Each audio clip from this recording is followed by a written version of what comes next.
Hey, what's up guys? This is 611 Life Lesson here. I got my Prophecy deck profile that I promised I'd upload for you guys. There's a lot of you have been asking for it. So I'm going to go through a really quick deck list, show you the side and extra, and then I'll do an explanation video as to some of my tech choices as the deck develops, because I do have a new build in mind that I'm working on. So first off, we have 3 High Priestess of Prophecy, 3 Justice of Prophecy. I didn't originally play this card, but having given it a shot, it's amazing for your turn 1 setup. If you can resolve Justice, chances are you're going to win that game.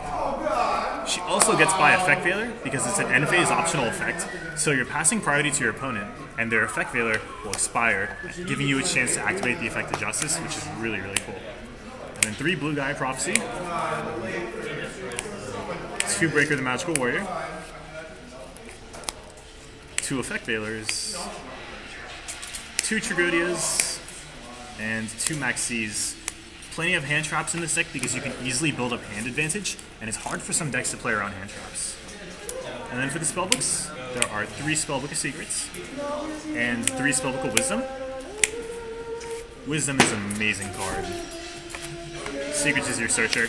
And then 2 Grand Spellbook Tower. These help you snowball, advantage, gain massive advantage, and recover from really awkward hands. 2 Spellbook of Life. 2 Spellbook of Power. And then 1 Spellbook of Eternity and 1 Spellbook of Fate. Spellbook of Fate is an amazing card. It is a little bit hard to set up early in the game, but it's an out to almost anything, simply because the third effect does not target. So you can get rid of really annoying cards like Obelisk the Tormentor, and you can get over stuff like the Watlock. Anything that can't be targeted will get destroyed by Fate. And then there's Darkhold, Heavy Storm, and Monster Reborn. Heavy Storm isn't actually needed in this deck, because I play 2 copies of the field spell, and between Breaker, Book of Wisdom, and High Priestess of Prophecy, there's plenty of backup. Now for the traps. 2 Torrential Tribute. This card has amazing synergy with Effect Veiler against things like Logia and Xian, because when your opponent's committing more to the board and you flip Torrential, if they attempt to negate it with one of those monster effects, you discard the Veiler, and then those 2 cards alone can wipe an entire board. And 2 Dimensional Prison, and 2 Solemn Warnings. Now onto the side deck. 2 Snow Maneater. These are absolutely necessary in the side deck. They get rid of so many things like Thunder King, they kill Logias, they can kill the Turia Beasts, even Shockmasters when you start setting back row and monsters, because your opponent will have to decide which one they want to negate. 2 Kaiku the Ghost Destroyer. Stops Chaos Dragons, Dark World, and Inzectors. 1 Emissary of Darkness. I didn't side him in as much, and he wasn't really dropped that much.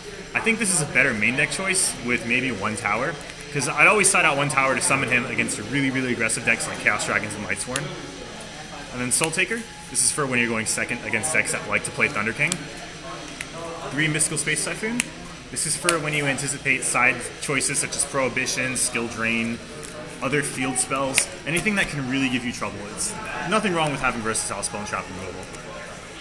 And then 2 Royal Decree. These are absolutely necessary, especially because when you're playing against decks like Chainburn, Secret Barrel will punish you for holding on to a lot of cards, which this deck is really good at doing. So your Royal Decree is going to shut down their entire game plan. 2 Rivalry of Warlords.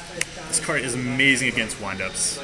And every monster that you're going to normal summon in this deck is a spellcaster, so it doesn't hurt you at all. And then 2 Soul Drain. A little bit of help against Dark World, but mainly for Atlanteans. And now for the extra deck.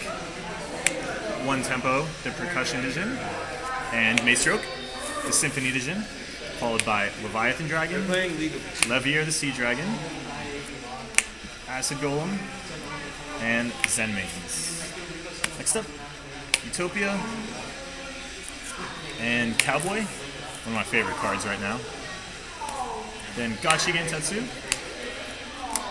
and Big Eye. A really, really cool thing to remember about Big Eye is that he's a spellcaster, so all of your spellbooks, except for Spellbook of Life, will work with Big Eye.